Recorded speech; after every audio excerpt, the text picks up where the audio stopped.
Сар белден сағым болып ұшты арман. Сәлем айттым қанат қаққан құстардан. Ай жылдарым, айдындарым ортайып, күндер легі солай қысқарған.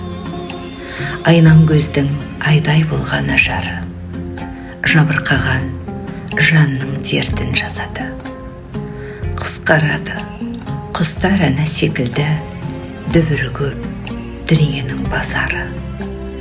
Толған айдай тостағанда толып мұң, тарғыл түсті тағдырыма жолықтым. Үмітімнің үрлей алмай үксін, толқып жатқан толқын көріп торықтым. Жандым, сөндім, жандым алып жалқынға, сағынышым сарнап қалды салқында.